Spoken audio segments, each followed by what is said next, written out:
Dubai has two sides, and I'm so sick and tired of social media making it seem like there are not two sides of Dubai. There are clearly two sides of Dubai. And when I say two sides of Dubai, I don't just mean the dark side of Dubai. So in this video, I want to actually tell you guys what I have learned from being on the other side of Dubai. There's a side of Dubai that is not really the side that anybody else wants to be. And there's a side of Dubai where every single person wants to belong, but sadly, only a few people have the power and the resources to actually access that side. I spent 6 months of my life in the other side of Dubai, and I want to tell you guys exactly what that side of Dubai is like. This is the honest reality of living in Dubai that does not make it past social media, that I just want to bring to light. Hello and welcome back to the video. My name is CHIOMA. If you're new here, I am CHIOMA, the Dubai blogger on TikTok and on Instagram. But on YouTube, I am Dubai sis in the city. So we're going through a whole new level of page revamping where I am not just going to be a blogger anymore on YouTube. I'm going to be more of like that Dubai girl, that Dubai sis that you guys need. So if you just moved to Dubai, or you know anyone that is moving to Dubai, or you're just kind of confused on how is it to live in Dubai, how is it to work in Dubai, this is your corner of the internet, and I'm so happy to have you here. Okay, so 2025 has been a long year for all of us, but I feel like for me especially, it has been one of the most difficult years of my life. And when I call it one of the most difficult years of my life, it's not to say that there are not like good things that happen in this year. There are so many amazing things that happened. For example, I traveled to Zanzibar, I moved into my apartment, I changed jobs, I got so many cool brand collabs. Like there's so many mix of stuff that have happened, but at the same time, there are the sides of the things that happened that were not really things I wanted to happen. And that's what I want to talk about in this video. So at the start of this year, I was placed in a position whereby I had to be on the other side of Dubai. And the other side of Dubai that I am referring to is the side of Dubai where people are struggling. Guys, people are struggling in Dubai. And this should not come as a shock to you if you've already watched my previous videos. People are struggling in Dubai. It's not all rosy for everybody. It's not all like, you know, you come here, you get your car, you get your house. It's not like that for every single person. But I spent some time in that struggling side of Dubai. Like I spent some time like actually being there. So now I just want to share with you guys what I have learned from being on the struggling side of Dubai and how you can actually get out of the struggling side of Dubai. So to cut things short, I was being heavily undercompensated in my corporate job. So I worked in a logistics company. I was working in the finance role, and I can't say how much they were paying me then, because if I do, some of you guys would tell me, CHIOMA, you're lying, because with the kind of lifestyle that I have portrayed for myself to be living on social media, it doesn't look like I should allow this type of things to happen to me, right? But something about living in Dubai makes you very desperate for that one job, that one opportunity, that you end up like going way below the standards that you have set for yourself. And as somebody that I usually advise people on, like, you know, how to negotiate and how to sell themselves and how to find the ideal job, I did not do a great job at getting into the right company that was valuing me financially. And I was being paid rubbish, like raw.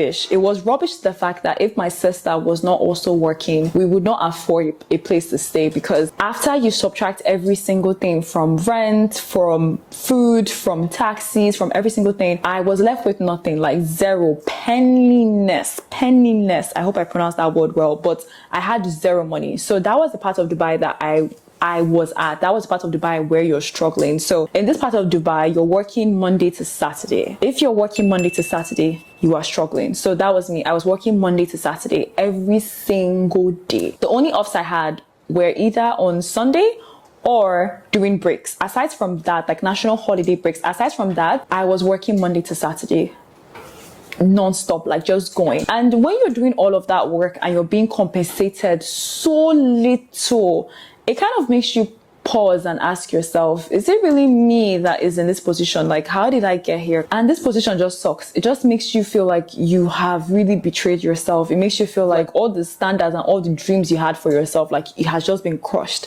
And as somebody that studied in Dubai, like the heavy amount of money was spent on my education for me to study here and for me to finish. And I was working at a job that could not even afford my rent payment fully. It was just terrible. It was not just the best position to be inside. So I was in that struggling position from January to July.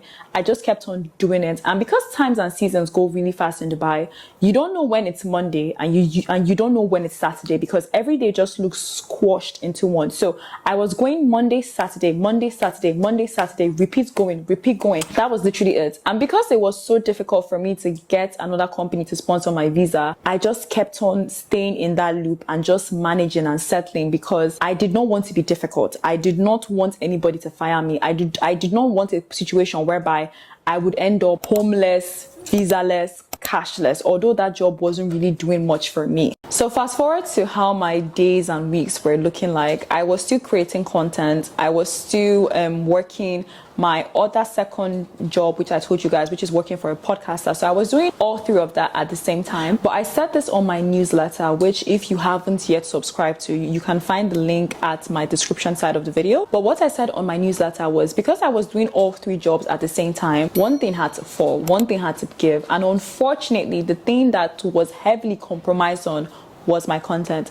My content creation was growing at such a slow pace, like very, very slow pace. Thank God we have hit 30,000 followers right now on TikTok, and on Instagram we're at 1.7k followers. But still, compared to the numbers and the metrics that I set for myself, it was growing so slowly. Like, you guys would not believe how long it took me to even reach 30,000 followers on TikTok. And this was because I was not putting in the effort, the time, and the energy to really properly edit all of my videos. So everything was just going out of track. Aside from my own life collapsing and everything around me falling apart, other people were doing well. I was seeing some of my creator friends land crazy, amazing deals with so many amazing companies that I am obviously happy for them to land. I was seeing some of my good friends get engaged, get married. I was seeing people traveling. I was seeing people doing this, doing that. And for me, I was just asking myself, like, how did I get here? Like, everybody that is in Dubai is here with me in this Dubai. So how can it be that I am this person that is struggling so much while other people around me all seem to be doing well? And I just stayed in that cycle of, like, you know, feeling not too motivated, but at the same time trying to be grateful, feeling drained, but at the same time trying not to complain, doing my best, and at the same time burning myself out. And it wasn't until July 31st, 2025 that every single thing changed and every single thing stopped for me. So on July 31st, 2025, I got my first influencer paycheck, and this was from a brand that I had collaborated with in April. I won't tell you guys the name of the brand because I don't want you guys to know exactly how much the brand paid me, but that paycheck that the brand sent to me was the amount of money I was earning in my 9-to-5. And the job I had done for the brand was such a minimal job. Like, when I say minimal, I'm telling you, like, a low effort type of work. So what this brand was paying me for low effort work was what I was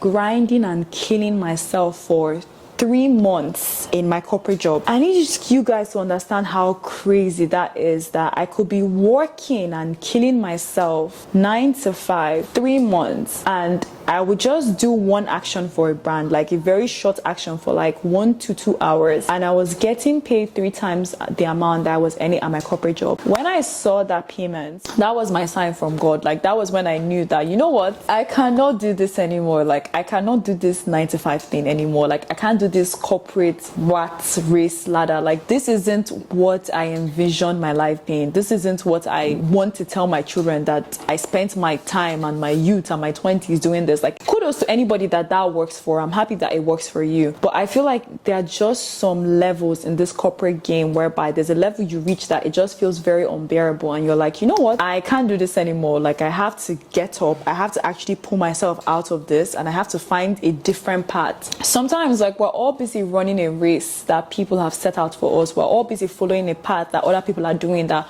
we don't stop to ask ourselves, like, is this our path? Is this really my path? Is this really what I want to be doing? Because sometimes it could be that maybe you're not fit for a corporate job. Maybe you're fit for a different industry. Maybe you're fit for something else. Maybe you're not even meant to be an entrepreneur, because I know that other people that feel like they are not meant to be in a corporate job, immediately entrepreneurship comes to their mind. But it could be that maybe there's something else that you're suited for, right? So after that paycheck came in July 31st, 2025, that was my wake-up call from God. That was when I just knew that I needed to start thinking of other skills and other things that I was good at that could take me out of this 9-to-5 corporate job, because at the moment I was clearly not happy, and at the moment this was not paying me anything that I could use to sustain myself in Dubai for the long term. My biggest fear of living in Dubai is that I am going to stay in a place for a long period of time, and then after I'm done staying at that place, I have nothing to show for.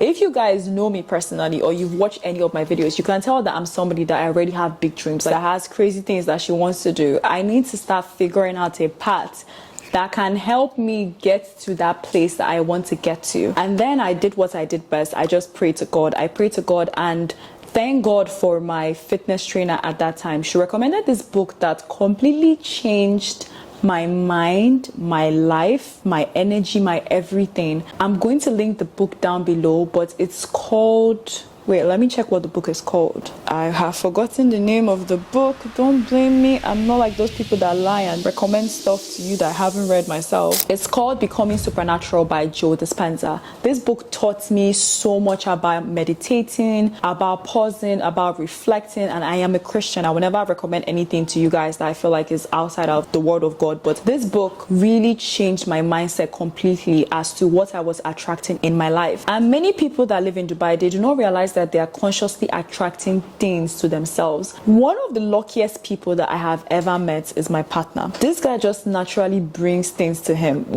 Sometimes I see him and I ask him, like, what do you do differently than what I do? And the answer is his level of frequency, his mindset, the way he thinks, how he views life. Because he views life in such a positive mindset and he's always excited for the next big thing, these things keep on being drawn to him. But when you're somebody that you're always seated, you're always complaining, you're always getting angry, you're always blaming people, you're going to end up drawing the worst things to you. And that was something that I learned from this book. If you have not already read this book, please do yourself a favor and read this book. So what I did was that I prayed, I read the book, and I just asked God. I was like, God, you know what? I am down, like I am tired. I don't have any more strength left of me. I need a sign, I need a way, I need something from you, like show me the path to go. And that was it. Like I just left it to God's hand. And there was this other exercise meditation that Joe gave us to do in the book, which I did, which was to write down some events that you want to happen in your life. The first events that I wrote was that I wanted to travel with a fashion brand to a different country. Like I wanted to go to Asia specifically. I did not know where in Asia. I put Maldives there, but I wasn't really sure if I wanted to go to Maldives, but I knew I just wanted to travel. The second thing that I said was that I wanted to get a job that was aligned with who I am, that was aligned with my personality, that was aligned with the goals and visions and dreams I had for myself. Now, the third thing I said, I'm going to tell you guys when it happens, but it's a very huge goal of mine. But when it happens, I promise you guys will be the first one to know. So I put all of those things down. I expressed gratitude for it, and yeah, 2 of them came to pass. And in the next couple of videos, I'll be showing you, like, you know, what those things are and how they came to pass for me. So I took myself out of the low side of Dubai